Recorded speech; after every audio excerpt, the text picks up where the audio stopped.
आचार्य कल्प पंडित टोडरमल जी द्वारा रचित मोक्ष मार्ग प्रकाशक ग्रंथ अधिकार 9वां मोक्ष मार्ग का स्वरूप। आत्मा का हित मोक्ष ही है। मुक्ति ही सुखदायक होती है, बंधन दुखदायक होता है। जब तक ये जीव बंधन में रहेगा सुखी नहीं रहेगा। इसलिए धर्म में मुक्ति की बात करी जाती है, मोक्ष की बात की जाती है। सभी जीव बंधे हुए हैं, ये इससे सिद्ध होता है कि वो दुखी है। दुखी है इसका अर्थ ये है कि वो बंधन में है।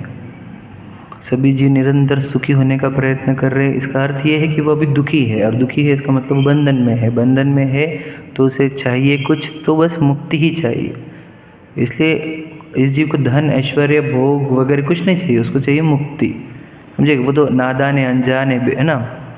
तो इसलिए उसको पता नहीं कि उसको एक्चुअल में चाहिए मुक्ति। वो तो वो क्या कर रहा है, वो जेल में ही फैसिलिटी क्रिएट करने का प्रयत्न कर रहा है।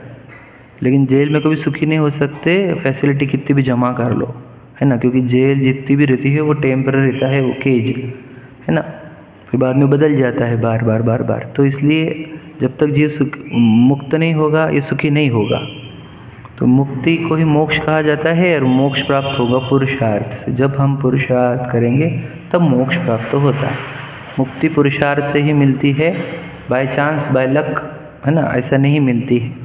वे पुरुषार्थ करने पर ही मिलेगी। तो पुरुषार्थ मोक्ष मार्ग का किया जाता है। मोक्ष मार्ग अर्थात पुरुषार्थ। हमें मोक्ष मार्ग का ही पुरुषार्थ करना है। तो पुरुषार्थ में क्या करना है? मोक्ष मार्ग में सम्यक दर्शन ज्ञान चरित्र, है ना, यही वो पुरुषार्थ है जिससे हमें मुक्ति मिलती है। यही मोक्ष का मार्ग है, ये नियामक कारण है ना मुक्ति का। तो इस सम्यक दर्शन ज्ञान चरित्र में पहला सम्यक दर्शन, उसका हमने भाव पढ़ा कि वो लक्षण ये है उसका कि विपरीत अभिनिवेश रहित जीवादि तत्वार्थों का श्रद्धा, कि तत्व और अर्थ का जब श्रद्धान होगा तब सम्यक दर्शन होगा। तो तत्व और अर्थ कितने हैं? तो अनंत है। अनंत को जाने क्या हम नहीं। तो आपको बस जीवादि 7 तत्वार्थों का श्रद्धान करना है। समझ रहे? सिर्फ सिंपल है सिलेबस। 7 तत्वों को अच्छे से जानो और उसका श्रद्धान करो, बस, है ना। तत्वार्थों को, तत्वार्थ का अर्थ वस्तु और उसके स्वभाव को जानो और उसका श्रद्धान करो। क्यों ऐसा? कि जब वस्तु और उसके भाव को हम जान लेते हैं तब हमारे अंदर से भ्रांति मिटती है। और भ्रांति मिट गई तो दुख भी मिट जाता है। समझे कि नहीं? भ्रांति और दुख मिटाने का लॉजिक ये है कि जब तक ये जीव समझ में नहीं, याद रखना, जब तक ये जीव भ्रांति में रहता है उसको ये समझ में नहीं आता वो बंधन में है। समझ में आया? जब तक वो भ्रांति में रहता है उसको पता नहीं चलता कि वो बंधन में है, इसलिए वो मुक्त होने का प्रयास नहीं करता। इसलिए सबसे पहले कुछ दूर करना है तो उसकी भ्रांति दूर करनी है कि देख बेटा तू जेल में है। और जैसे उसको पता चलेगा कि वो जेल में है तो वो मुक्त होने का प्रयास करेगा ही, नो डाउट। समझे कि नहीं? सिंपल है। देखो, बहुत सारा कुछ कहा जा सकता है कि कर्म से युद्ध चल रहा है हमारा, ठीक है। तो कर्मों की सेना में सबसे बड़ा ज़बरदस्त सैनिक उनका मोहनी और दर्शन मोहनी। अब दर्शन मोहनी का कार्य यह है कि वो ये करता है कि जैसे मान के चलो कि उस दर्शन मोहनी ने क्या किया कि ये जीव राजा को हराना है, तो वो एक सुंदर सी स्त्री से हमारा मोह जोड़ देगा। समझे कि नहीं? तो योद्धा बिजी, इधर का जीव राजा बिजी हो जाएगा उस स्त्री के प्रेम में, आकर्षण में, तो वो वहाँ से वो अटैक चालू कर देंगे। वैसे ही मोहनी का कार्य ही यही था कि नाम कर्म एक शरीर बना के देगा साथ में, और मोहनी उससे प्रेम करा देगा। समझे कि नहीं? और वो प्रेम के कारण वो जीव जो है वो उसमें मेस्ड अप हो जाएगा, बिजी हो जाएगा, तब बाकी कर्म उसके ऊपर अटैक करना चालू कर देते। इसलिए पहले इसके अंदर से ये करना है कि इसका मोह टूटे। समझे कि नहीं? सम्मोहन टूटे इसका। तो वही प्रक्रिया हम पढ़ रहे हैं। दर्शन मुनि का अभाव करने के लिए आपको सम्यक दर्शन प्राप्त करना होगा, और सम्यक दर्शन प्राप्त करने के लिए जीवादि तत्वार्थों का श्रद्धान करना होगा। उस 7 तत्वार्थों में से जीव और अजीव की बात कर दी हमने कि देह जो है वो पौद्गलिक वस्तु है, अर्थ, और उसका स्वभाव स्पर्श रसगंध वर्ण है। तो ये बोलना हो गया, चलना, उठना, बैठना, खाना पीना, यह स्पर्श गुण की पर्यायी ही है मुख्यतः से, या कुछ वर्ण गुण की है, गंध गुण की है, समझ रहे। तो ये पौद्गलिक कार्य है पौद्गलिक द्रव्य का, और यहाँ पर जो जानना देखना हो रहा है वो चेतन कार्य है चेतन वस्तु का, समझ रहे। कि जानना देखना हो रहा है, सुख दुख का अनुभवन हो रहा है, वो कार्य होता है जीव का। तो ये दो अर्थ का अच्छे से श्रद्धान होना चाहिए, क्योंकि ये दो जाति है, एक जीव जाति है और एक अजीव जाति है। जो जिसमें मेरा ज्ञान दर्शन नहीं, वहाँ पर मैं हूँ ही नहीं, इसलिए वो भी मेरे लिए पराये है। और ये शरीर भी हाथ छूटता है, धर्म परिवार भी हाथ छूटता है, इसलिए ये भी मेरे लिए पराये है, समझे क्या नहीं। तो स्व पर का विभाजन, आपा पर का विभाजन ये जीव अजीव तत्व से होता है। फिर हम आगे 7 तत्व बताए हैं, तो वो 5 तत्व की क्या ज़रूरत है फिर, समझे। जीव अजीव से ही काम हो जाता। तो कहते हैं कि जीव अजीव से काम नहीं होगा, तुझे सुखी होना है ना। तो सुखी होने के लिए तुझे ये 5 तत्व जानने होंगे। तो ये 5 तत्व क्या है, कार्य है, पर्याय है, किसके, जीव और अजीव दोनों की। यानी वो विशेष है, जो जीव अजीव को सामान्य रूप से हमने जाना था, अब उसका विशेष रूप से हम अभ्यास करेंगे। तो उसी जीव अजीव की 5 पर्याय का नाम ये आश्रव, बंध, संवर, निद्रा और मोक्ष है, ठीक है। तो उसमें से हमें पहले कौन से पर्याय को जानना होगा, तो कल हमने बात करी कि हमारे को मोक्ष पर्याय को जानना आवश्यक है। क्यों, क्योंकि बता चुका है, हम मोक्ष के बारे में बोलता हूँ 5 मिनट में कंप्लीट करते। जो हमने कल पढ़ा वो कि मोक्ष क्या है, तो ये पर्याय है किसकी, जीव की भी पुद्गल की भी, यानी कर्मों की, अजीव की। तो जहाँ 8 कर्म नष्ट होते हैं उसको भी मोक्ष कहा जाता है। पुद्गल जो कारमान वर्गणाएँ हैं वो इस शरीर को छोड़ गए, यानी वो आत्मा से संबंध छूट जाता है उनका, वे सब बिखर जाती है ना। और यहाँ पर जीव के साथ किसी का आत्मा कर्मों का कनेक्शन नहीं बचता, वो कर्मों का क्षय हो जाता है, उसी को द्रव्य मोक्ष कहा जाता है, ठीक है। अब भाव मोक्ष मतलब ये तो हो गया पुद्गल वाला मोक्ष, अजीव का मोक्ष। अब जीव का मोक्ष क्या है, तो हमने बताया था, क्या बताया था कि जीव के आत्म प्रदेशों में पूर्ण सुख प्रकट हो, उसी का नाम मोक्ष है। क्या कहा, वर्ड यूज़ किया है मैंने, पूर्ण। पूर्ण मतलब इतना सा भी बाकी नहीं रहे, फिल्ड इट 100%, समझे कि नहीं। पूरी तरह जब वो सुख से भर जाता है, उस सुखरूप जीव की ही सुखरूप दशा का नाम मोक्ष है, समझे कि नहीं। जिस जीव के आत्म प्रदेशों में पूर्ण सुख प्रकट हो वही मोक्ष है। इसलिए हमने बताया था मोक्ष कोई जगह का नाम नहीं है, समझे, कोई लोकेशन का नाम नहीं। अगर लोकेशन है मोक्ष का तो आत्मा है, आत्मा में मोक्ष होता है, समझे कि नहीं। और आत्मा में मोक्ष होता है अर्थात क्या, पूर्ण सुख दशा प्रकट होती है, ठीक है।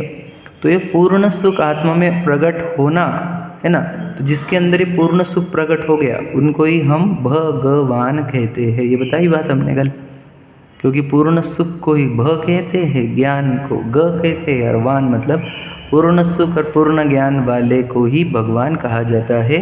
जो जिनेंद्र भगवान है, अनंत भगवान है, सिद्ध भगवान है, क्योंकि वे ज्ञान और सुख से भरे हुए हैं, इसलिए वे भगवान हैं। और बाकी स्वर्ग के देव वे भगवान नहीं, बोल दिया हमने। भगवान परिभाषा सिद्ध अनंत सिद्ध को ही, बाकी किसी को नहीं, समझ में। आचार्य पद साधु को साधु ही कहेंगे हम, मुनि कहेंगे, भगवान नहीं कहेंगे।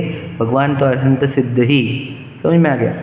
अब वो उनके आत्म प्रदेशों में पूर्ण सुख है, हमारे आत्म प्रदेशों में पूर्ण सुख है क्या, नहीं है। क्यों, हमारे आत्म प्रदेशों में सुख बह रहा है क्या, नहीं। हमारे आत्म प्रदेशों में क्या बह रहा है, दुख। सुख है क्या, तो आत्म प्रदेशों में सुख होता तो कहाँ दिखता, चेहरे पे दिखता क्या नहीं दिखता, बताओ। तो हमारे चेहरे बता रहे हमारे अंदर सुख नहीं चल रहा है, समझे कि नहीं, सीधी बात है। देखो धार्मिक व्यक्ति अधार्मिक व्यक्ति की पहचान बताई थी मैंने आपको। सुखरूप दिखे जिसका चेहरा वो सुख, वो धार्मिक है, वो धर्म में आगे बढ़ रहा है। दुखरूप चेहरा दिख रहा है, ये चेहरा है क्या, ये चेहरा अंदर के मतलब क्या है ये बताओ। इसको बोलते भी है ना एक्सप्रेशन, तो एक्सप्रेस किया जाता है चेहरे के माध्यम से, किसको, अंदर की फीलिंग्स को। अब समझे क्या, this is expression, this is just मतलब समझे टेलीकास्ट हो रहा है अंदर जो है उसका। तो ये अंदर अगर पेन है आत्मा प्रदेशों में, तो चेहरे पर भी पेन ही दिखेगा आपको, पीड़ा ही दिखेगी, याद रखना रूल। और अंदर अगर आनंद है तो चेहरे पे भी आनंद दिखेगा। तो भगवान जी का चेहरा देख लेना आपको, ऐसा आनंदित चेहरा दिखेगा तो आपको समझ में आ जाएगा कि अंदर आनंद चल रहा है, आत्म प्रदेशों में आनंद है। ठीक है, ऐसा आनंद स्वर्ग के देवों को भी नहीं है, इसलिए वे इनके सामने झुकते हैं। इंद्र भी झुकता है इनके सामने, विचार करो।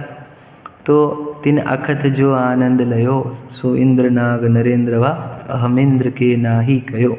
समझ रहे? तो ऐसा आनंद होता है। तो फिर क्या कहा, फिर हमारे अंदर आनंद क्यों नहीं बह रहा? क्योंकि हमारे अंदर बोलो दुख बह रहा है। दुख कौन बहा रहा है? दुख कहाँ से बह रही है? इच्छाओं से।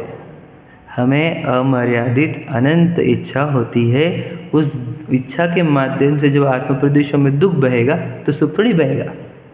इसलिए आत्म प्रदेशों में होने वाली इच्छा वही दुख का उगम स्थान है, फ्लो है, वहाँ से ही दुख फ्लो होता है। वो टैप है, इच्छा ही वो टैप है जहाँ से आत्म प्रदेशों में दुख भर जाता है।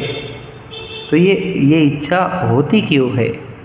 तो ये इच्छा होने का जो कारण है वही हम अब चैप्टर पढ़ेंगे। ठीक है, तो अब हम जो पढ़ते पहले यहाँ से पढ़ते हैं, फिर हम आगे बढ़ते हैं। ठीक है, यहाँ तो समझ में आ गया? जो कल हुआ था उसी को रिवाइज कर दिया, अब हम आगे बढ़ते हैं। अच्छा देखो, अपन ने मोक्ष वाली बात पढ़ ली थी। ठीक है, अब हम आगे वाला पार्ट पढ़ रहे हैं। तथा मोक्ष का उपाय संवर निर्जरा है, सो इनको पहचाने। देखो ऊपर भी लिखा था जाने, देखो ऊपर भी क्या लिखा था, देखो मोक्ष को पहचाने, यहाँ पर भी लिखा है पहचाने। मतलब क्या? पहले ज्ञान से पता होने चाहिए। पहचानने का अर्थ ज्ञान में। ठीक है, इनको पहचाने तो जैसे संवर निर्जरा हो वैसे प्रवर्ते। अगर हम संवर निर्जरा को जान लेंगे कि ये बहुत गजब का कार्य है, तो हम उस रूप कार्य करने लग जाएंगे, है ना। और संवर निर्जरा से मोक्ष होता है, समझ रहे? ये पता चलेगा तो हम संवर निर्जरा करेंगे, क्योंकि हमारे को चाहिए मोक्ष। मतलब क्या? हमारे आत्म प्रदेशों में पूर्ण सुख प्रकट हो, ये हम तो चाहते हैं, है कि नहीं? कैसा होगा जब हमारे आत्मा में पूर्ण सुख होगा? तो आपको कैसा लगेगा ये बताओ? जब कुछ भी दुख नहीं रहेगा हमारे जीवन में, समझ रहे? हमारे आत्मा में एक कण का भी दुख नहीं रहेगा। आपको वो चाहिए कि अमीर बनना, ये बता बता, सिंपल पूछ रहा हूँ मैं। आत्म प्रदेशों में एक भी दुख नहीं, ये आपको चाहिए कि वो चक्रवर्ती पना चाहिए। समझदार लोग क्या चुनेंगे बताओ? वो ना समझ लोग हैं भाई। चक्रवर्ती कितने दिन वहाँ पे इच्छा नहीं है? भरत जी क्यों गए थे नाम लिखाने को बताओ? 3 चौकड़ी कशा की इच्छा होती वहाँ पर, समझे कि नहीं समझे? इंद्र को भी होती है, मुनिराजों को भी संज्वलन लेवन की मोक्ष की इच्छा होती है, समझ लीजिए। तो कैसा होगा जब आत्मा में कोई इच्छा नहीं होगी? तो कितना आनंद होगा। तो उसके सामने चक्रवर्ती के वैभव, इंद्र के वैभव, चाहे मुनिराज की दशा, वो भी अच्छी नहीं है। आप समझे क्या? ये हमको पक्का होना चाहिए कि मैं सुखी कब होऊंगा? जब मेरे आत्म प्रदेशों में से इच्छा गायब होगी। कल हमने इसका भी उपसर्ग का भी दृष्टांत दिया था कि उपसर्ग खत्म, उपसर्ग जीता और केवल ज्ञान। केवल ज्ञान मतलब अनंत सुख भी, अनंत सुख हो जाता है ना आत्मा में। इधर उपसर्ग जीता, उधर केवल ज्ञान और अनंत सुख, मतलब अनंत ज्ञान और अनंत सुख उत्पन्न हो गया, बराबर है। तो उपसर्ग में जीता किसको बताओ? इच्छा को ही तो जीता गया है। तो इच्छा का अभाव और अनंत सुख, इसका डायरेक्ट कनेक्शन है, क्योंकि इच्छा का डायरेक्ट कनेक्शन दुख से है, समझ रहे? तो मेरे अंदर पूर्ण सुख क्यों प्रकट नहीं हो रहा? बताओ इसका उत्तर। कोई कर्म ने रोका नहीं है मुझे, आप समझ रहे? मेरे अंदर ही इच्छा भरी हुई है। कौन सी इच्छा वो हम बताएंगे, जस्ट आ रहा हूँ उसके ऊपर में। पहले समझ लेना हमारे को कि हमारे को मोक्ष को यानी पूर्ण सुख को किसी ने रोका नहीं। एकदम पक्का करो। ये जब पकड़ लोगे तो आपको अपनी गलती पकड़ में आएगी, तो गलती सुधारते चलो, सुखी होते चलो। तो कब कैसा होगा? मतलब सिर्फ मोक्ष की कल्पना करके हमने क्या सोचा था, मैं सिद्धशिला पर जाऊंगा, अशरीरी हो जाऊंगा तो सुख आएगा। तो ये गलत जगह, मतलब समझ रहे? सही ट्रेस नहीं हुआ मोक्ष तत्व। कोई पूछते मोक्ष में आके करते क्या है? पत्नी बच्चे नहीं देते क्या? गाड़ी बंगले नहीं देते?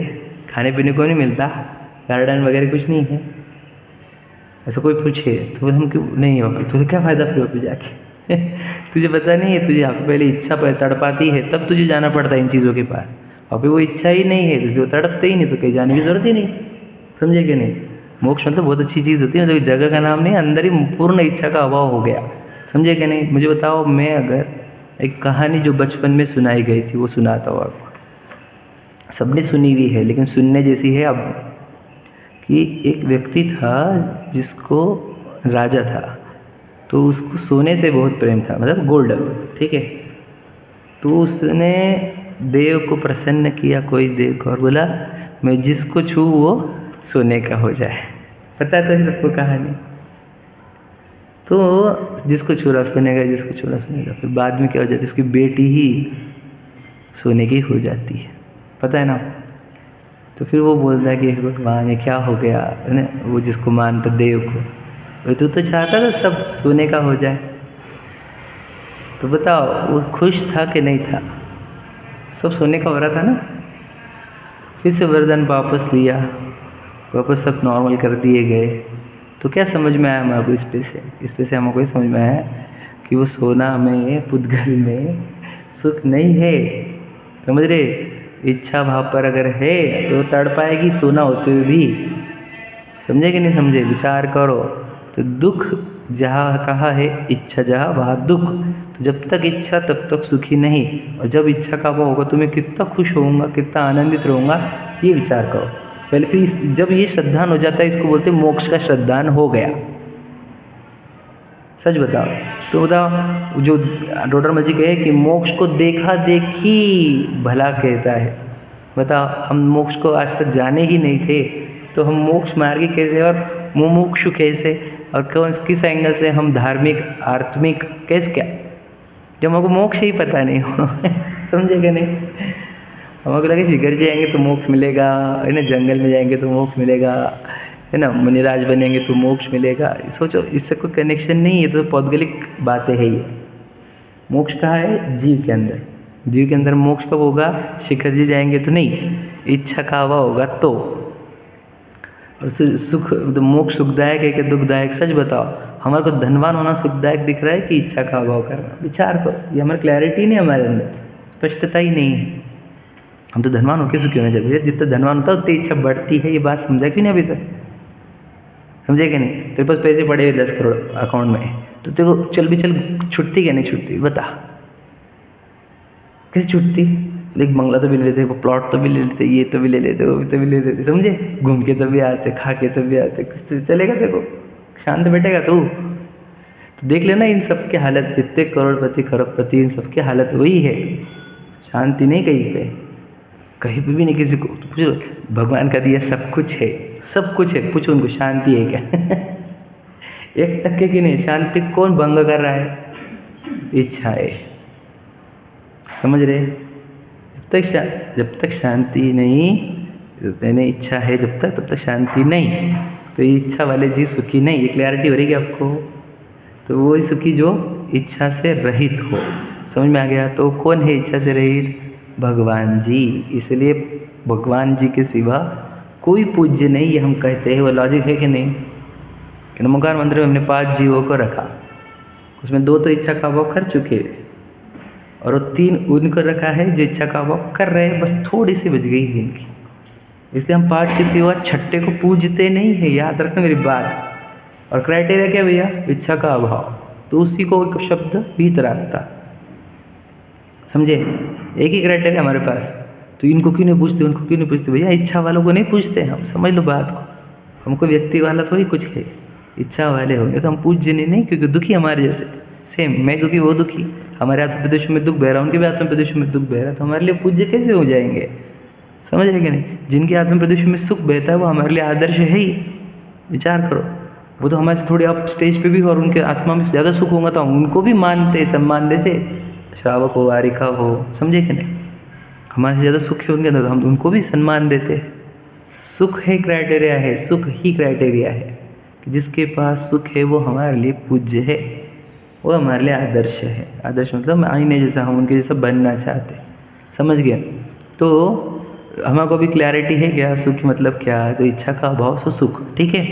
ये क्यों समझना है, ये चैप्टर समझने के लिए ही बोल रहा हूँ मैं आपको। अभी जो चैप्टर चल रहा है उसके समझने के लिए ही है। देखो, तो यदि हम मोक्ष को अच्छा मानेंगे तो फिर हम मोक्ष के मार्ग उपाय जो है संवर निजरा, उसको प्रकट करने की भावना करेंगे, समझे क्या।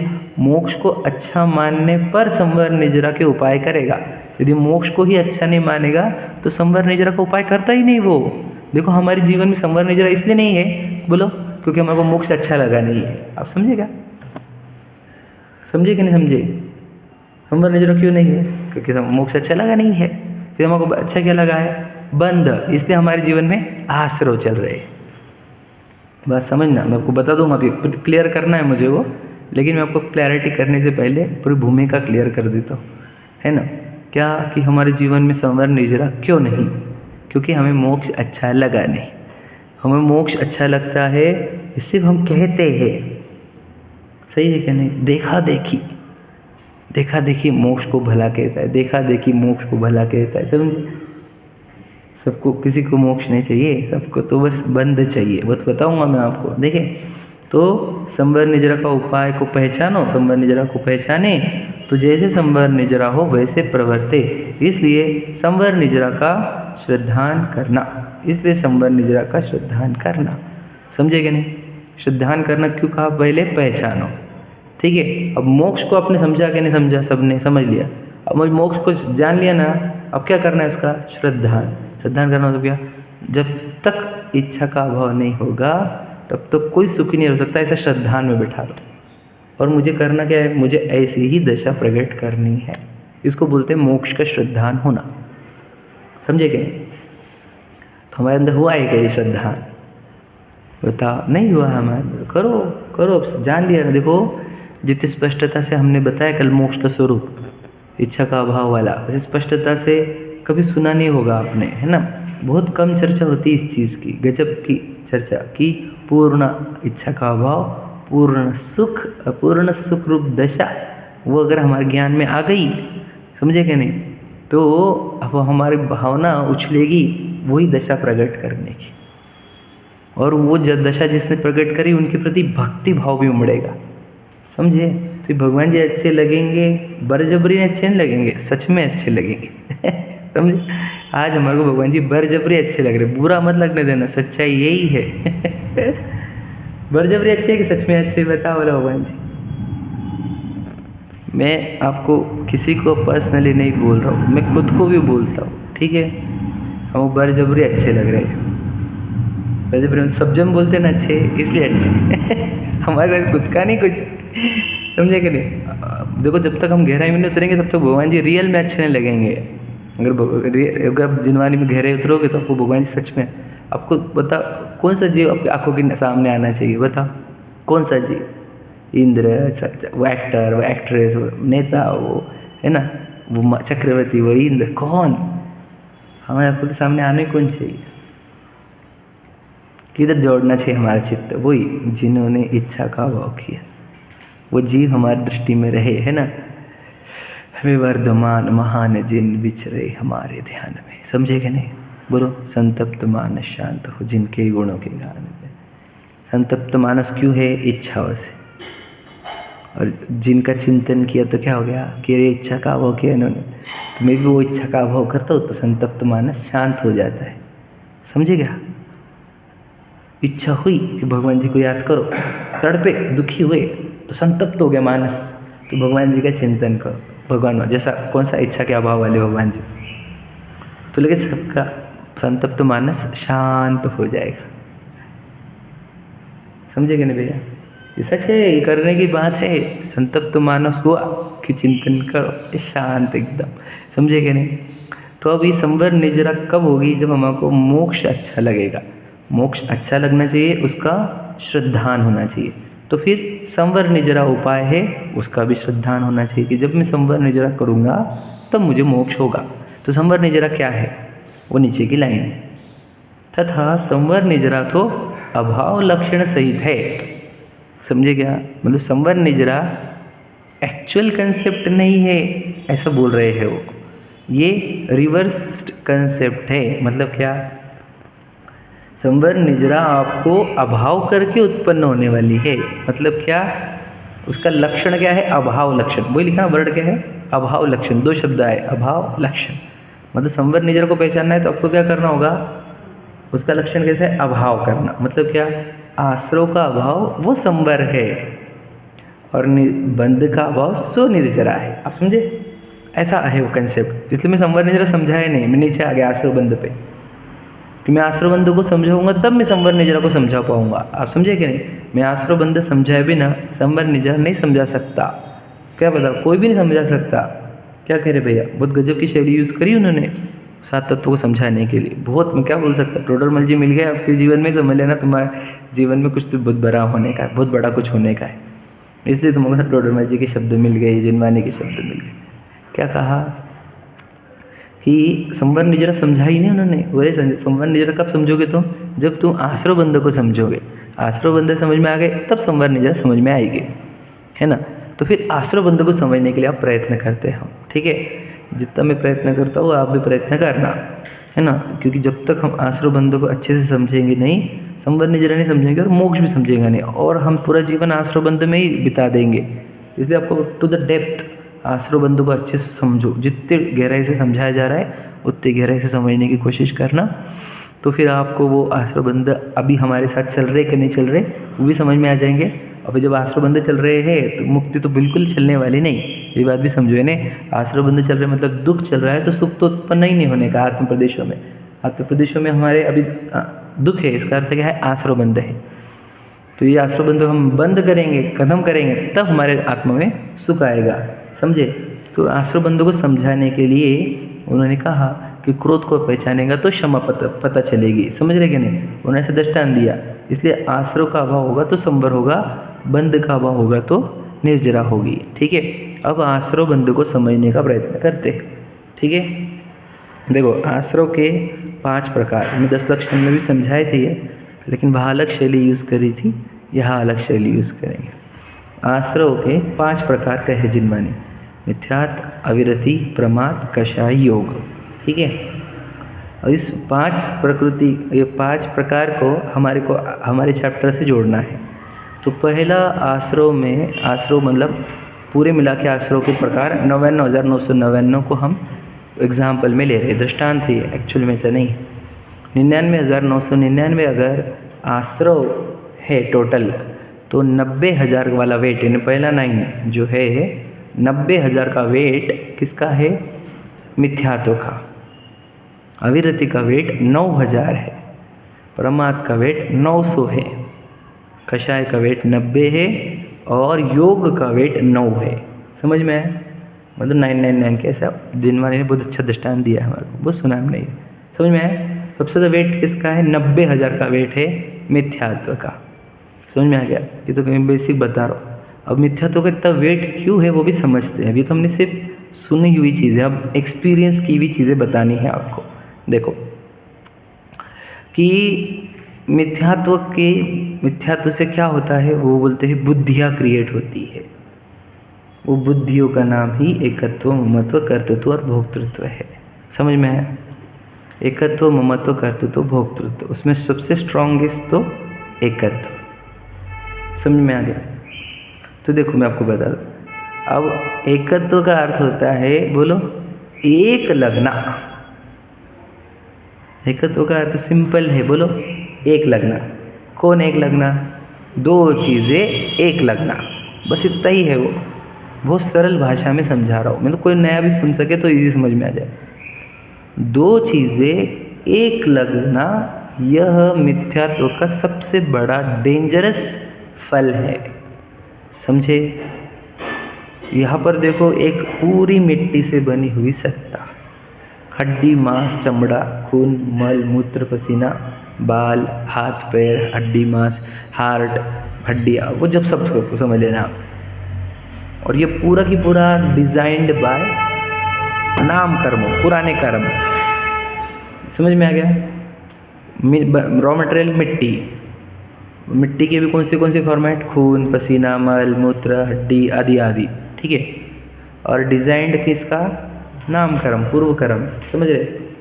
तो ये वो एक पूरी एक अलग एंटिटी जो अपन जीव अजीव के भेद में पकड़ लेते कि ये पूरा पौद्गलिक, और इसके अंदर पूरे दिन भर क्या काम चलते हैं? स्पर्श रस गंध वर्ण के, चलना, उठना, बैठना, खाना भी स्पर्श रस गंध वर्ण का कार्य है।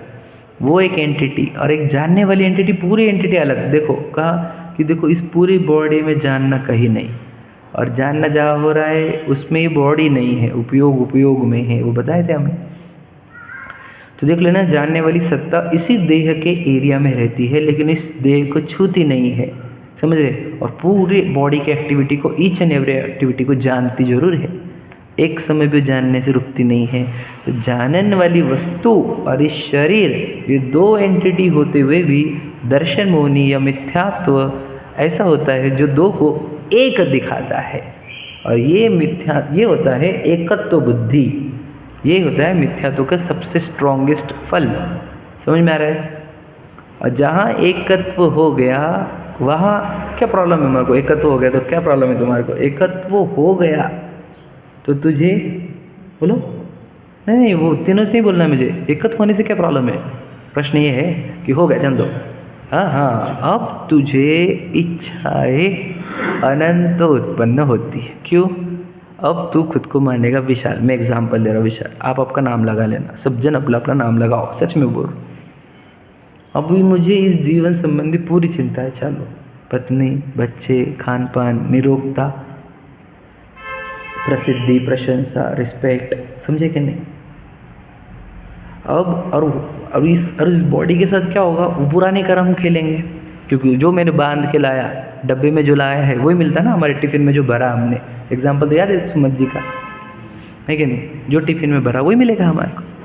तो इस बॉडी के साथ क्या होगा? जो टिफिन में था, जो कर्म में था वो होगा, सही है? अब होगा ये, और तू चाह रहा है कुछ अलग, तो होगा क्या? इच्छा उत्पन्न होगी, और इच्छाओं से आत्म प्रदेशों में दुख उत्पन्न होगा। आप समझे? समझ रहे ना? ये लॉजिकल जा रहा हूँ मैं पूरा की पूरा। हमारे सबसे मतलब भाग्य ये है, मैं हमारे जीवन में सबसे बड़ा कि हर चीज़ लॉजिकली समझती भी है, समझाती भी आती। बहुत भाग्य समझते हैं हम इसको, खुद को, कि लॉजिकल समझो आप। देह का एकत्व हुआ और इच्छाएं अखंड चालू हो गई। फिर अकेला एकत्व नहीं होता, फिर जिससे बोल रहे, फिर ये लगे ये पत्नी बच्चे मेरे हुए कि नहीं हुए? बताओ। जैसे ही मैं विशाल हुआ तो ये पत्नी बच्चे मेरे हो गए, घर मेरा हो गया, गाड़ी मेरी हो गई, मामा तो भी आ गए, अब इनकी जिम्मेदारियां भी आ गई मेरे ऊपर, कर्तृत्व वाली। और फिर भोगने के भाव भी स्टार्ट हो गए। मतलब बताओ कितनी इच्छाएं उत्पन्न हो गई, हुई कि नहीं हुई? करने वाली इच्छाएं कितनी, आप सोच, खुद को चेक कर लेना, अभी मेरे अंदर करने की इच्छाएं है कि नहीं है, भोगने की इच्छाएं है या नहीं है। ये सब चीज़ें संग्रह जो है, जो संयोग है, केवल संयोग, जिसका वियोग होना ही होना है, ऐसे संयोग मुझे मेरे लग रहे कि नहीं लग रहे?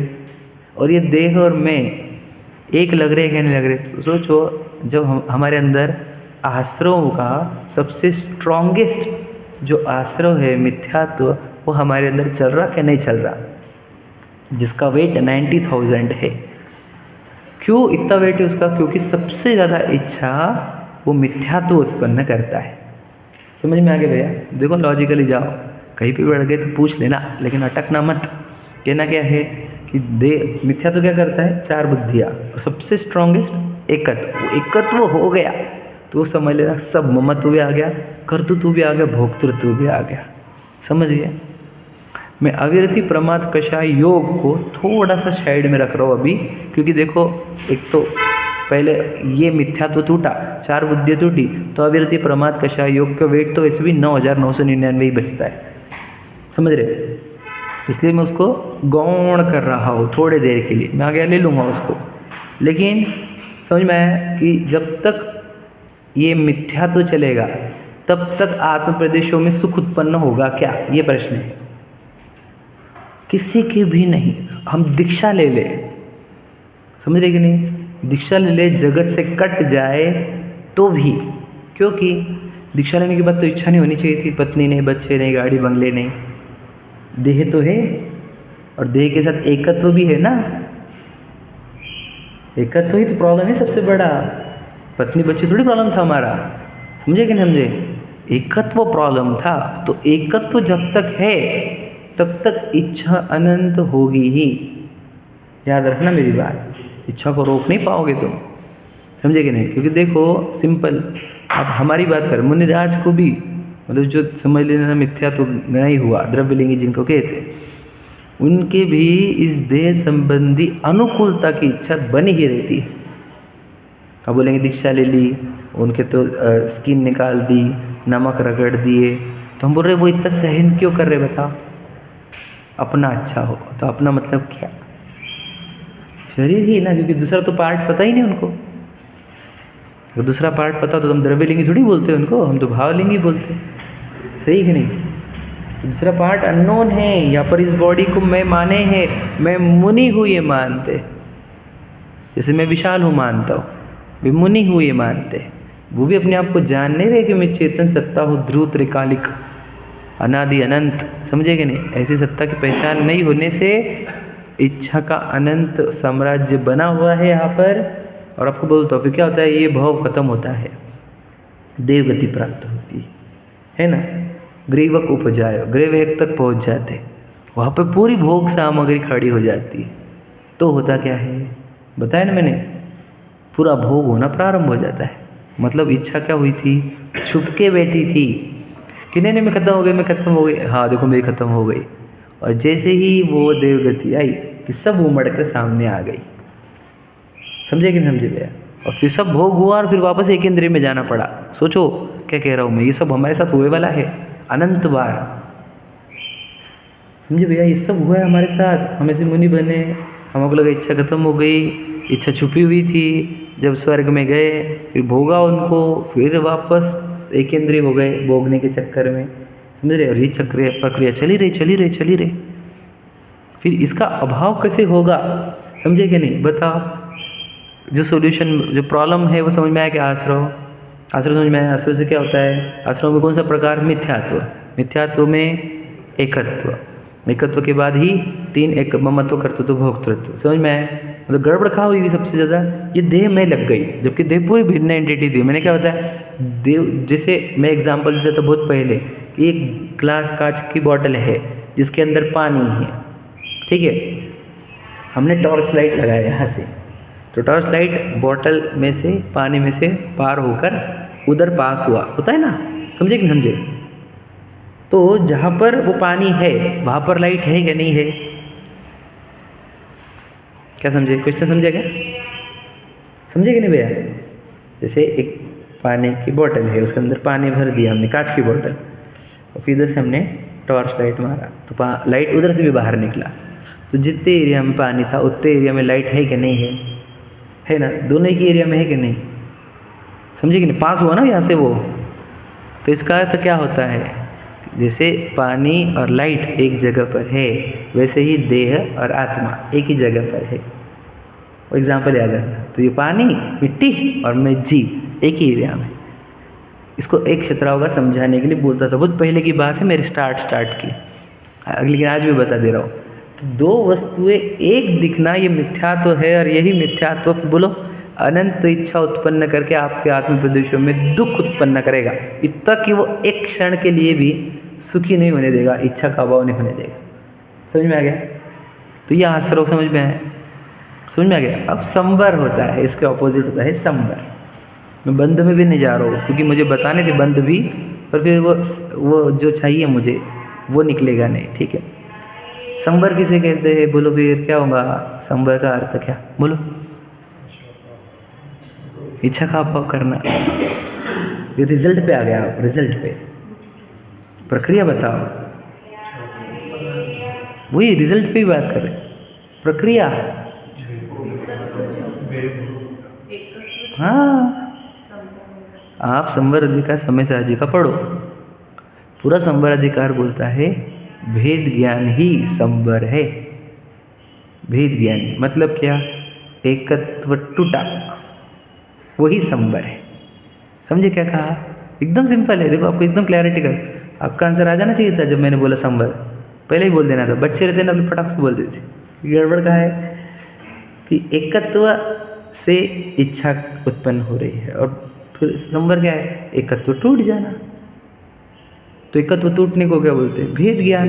भेद क्यों, भेद ज्ञान का अर्थ मैंने बताया था, दो है और जानने में आए इसलिए वो ज्ञान है, और दो है एक जानने में आ रहा है, इसका मतलब अज्ञान है। समझे क्या नहीं?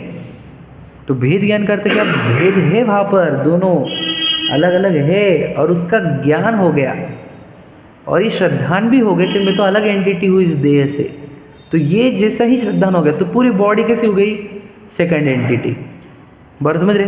पड़ोसी जिसको मैं बोलता हूँ, एक्सटर्नल थिंग, पड़ोसी। तो जैसे बॉडी पड़ोसी हुई, अब बॉडी दिख गई किसकी हुई? कर्मों की बनाई हुई और मिट्टी से बनी हुई। तो अब इसके साथ क्या होगा? जो टिफिन में है वो होने वाला है। तो अब मेरी इच्छा से क्या होगा? इसमें कुछ भी चेंज नहीं होगा। तो फिर मैं क्या करूँगा? इच्छा करना बंद करूँगा। तो मेरे आत्मा प्रदेश में क्या उत्पन्न होगा? सुख उत्पन्न होगा। समझ में आए? प्रकृति में संवर क्या होता है? तो फिर बताओ, फिर ये अब हम कर रहे हैं क्या ये सब? हम किस में जीते बताओ? ये भ्रम। हम सोचो, हम जितने बाहर व्यस्त रहेंगे, पत्नी, बच्चे, मार्केट, व्यापार, सक्सेस, फेलियर, प्रशंसा, समाज कारण, राजकारण में, तो यहाँ पर दो चीज़ें हैं, ये समझने के लिए हमारे पास समय ही नहीं रहेगा। है क्या नहीं? विचार करो, है क्या नहीं? हम जब उधर मैं समाज का अच्छा करने में लगा हूँ, मैं राजकारण में लगा हूँ, मैं पैसे व्यापार कमाने में लगा हूँ, परिवार का भला करने में लगा हूँ, एग्जाम्पल। तो यहाँ पर दो एंटिटी है, ये सुनने के लिए भी समय नहीं मिलता और फिर विचार करने के लिए तो बिल्कुल भी समय नहीं मिलता। और फिर कैसे जीता हूँ मैं? पूरा जीवन दो को एक मानकर जीता हूँ। तो उससे होता क्या है वो भी समझ लो, कि इतनी इच्छा से ग्रासित हो जाता हूँ, इतनी इच्छा से ग्रासित हो जाता हूँ कि मुझे पता भी नहीं चलता कि मेरे अंदर कितनी इच्छाएं चल रही है। और तो तड़पता भी है वो। हम क्या बोले, उसके सपने में देखो किधर किधर भागता है। सपने याद करो अपने अपने, जो भी देखे होंगे 10-20 दिन में आपको याद आ रहे होंगे, किधर दौड़ रहे हैं सपने? दौड़ किधर रहे बताओ? इच्छा ही प्रकट होती है वहाँ पर सपनों में भी। कौन सी सपनों में कौन सी इच्छा? छुपी हुई इच्छा भी सामने आ जाती। सही है कि नहीं? विचार करो। हम ये बात को समझते क्यों नहीं? समझे क्या? कि हम अगर ज़्यादा व्यस्त हो जाएंगे दुनिया में, तो ये दो एंटिटी है, ये सुनने के लिए जिनवानी के पास भी नहीं जाएंगे। जिनवानी बोलेगी तो विचार नहीं करेंगे, और विचार नहीं करेंगे तो दो दिखेंगे नहीं। तो पूरा जीवन किसके लिए जी लेंगे हम?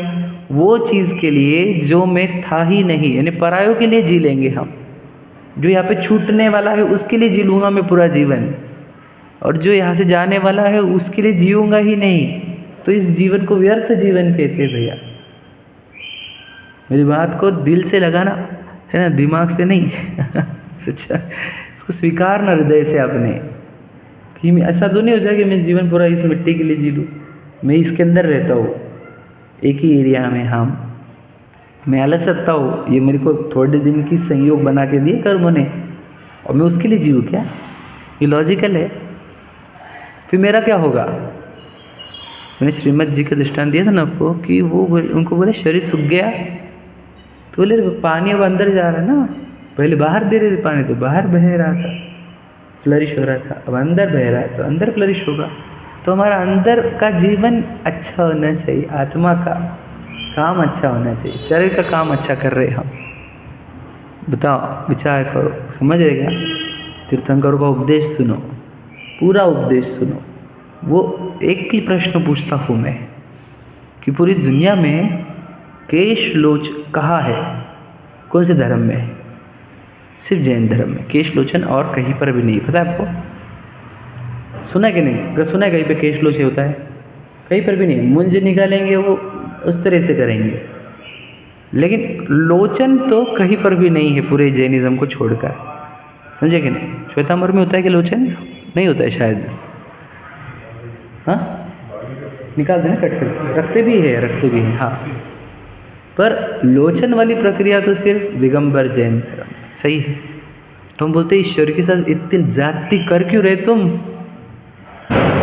शरीर को दुख देना बहुत मजा आ रहा है तुम्हारे को? एक रेजर लेके आते, खटाखट निकाल लेते, क्यों ये लोचन की प्रक्रिया? प्रश्न समझ में? क्यों बिना वजह शरीर को पीड़ा देने की? तो देख लेना, एक तो दो चीज़ें बताई थी हमने। एक तो शरीर तो मिट्टी है, उसको तो पीड़ा है ही नहीं। समझ गया? हम उसको पीड़ा दे रहे ही नहीं, उसको तो सेंस ही नहीं ना, उसको तो सुख दुख कुछ भी नहीं रहता ना उसको। पहली बात में सुख दुख कहाँ थे? बोले इस देह के एकत्व में दुख थे। समझे कि नहीं?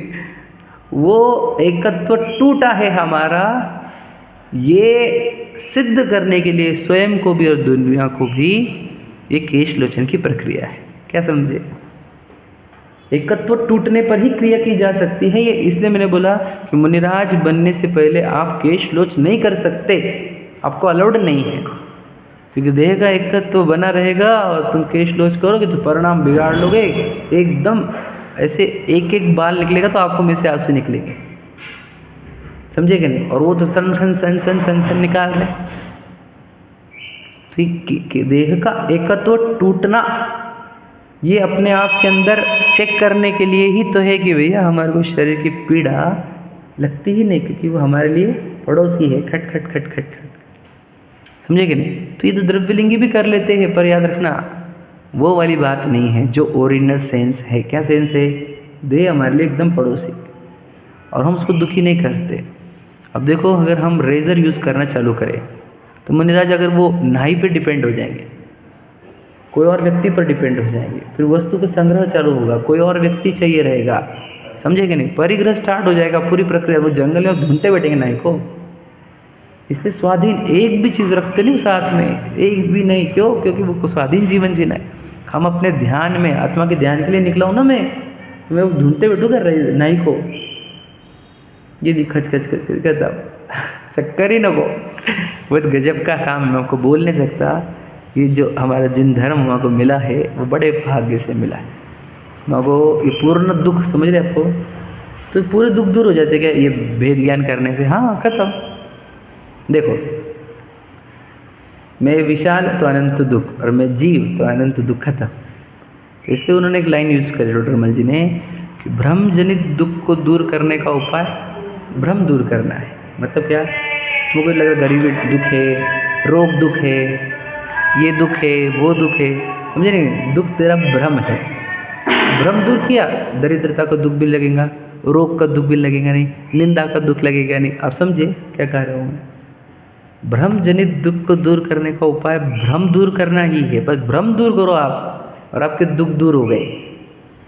भ्रम क्या है बताओ? मैं विशाल हूँ, ये भ्रम है, समझे कि नहीं? अब कोई दुख भी नहीं है, खत्म।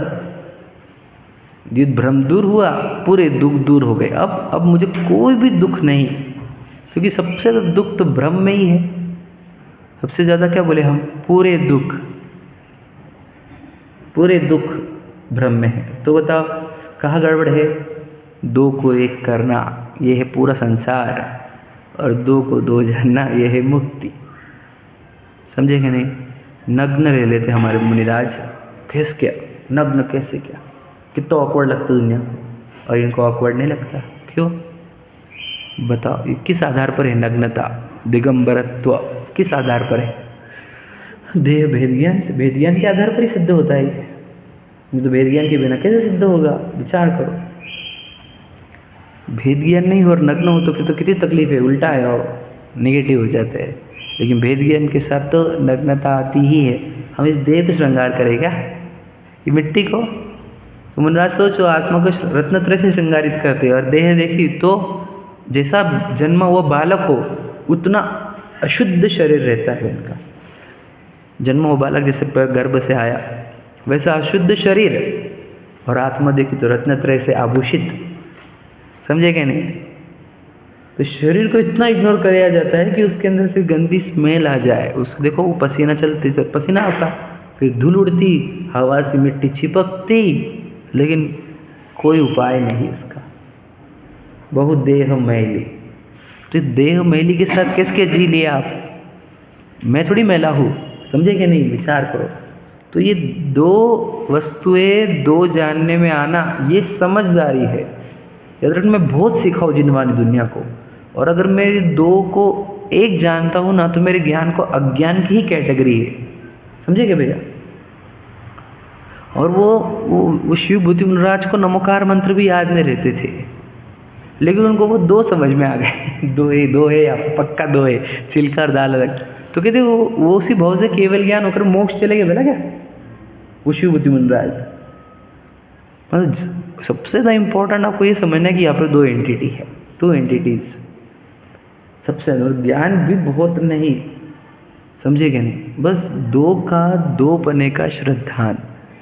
तो क्या हम आपसे बता, ये थोड़ी बोल रहे कि तुम सुबह 2 बजे 2:30 बजे उठो, फिर पूरे 9 किलोमीटर चढ़ो, फिर 9 किलोमीटर ऊपर घूमो और फिर 9 किलोमीटर उतर नीचे 5-6 बजे तक, समझे क्या, जो भी टाइम लगता होगा। इतने सारे एफर्ट करने को बोल ही नहीं रहे हमको, क्योंकि बड़ा कठिन काम है, सब करे नहीं करे भरोसा नहीं, कोई डोली लेगा, कोई बाइक लेगा, कैसे लोग हो गए। पर वो कितना कठिन काम है और ये कितना सरल काम है कि आपको 2 है, ये 2 समझ लो। वो शिखर जी की वंदना से आपके 2-4 भाव अच्छे हो भी सकते हैं, लेकिन ये करोगे तो भाव का अभाव ही हो जाएगा। तो ये काम है जो 2 बजे उठ के करना है आपको, समझे।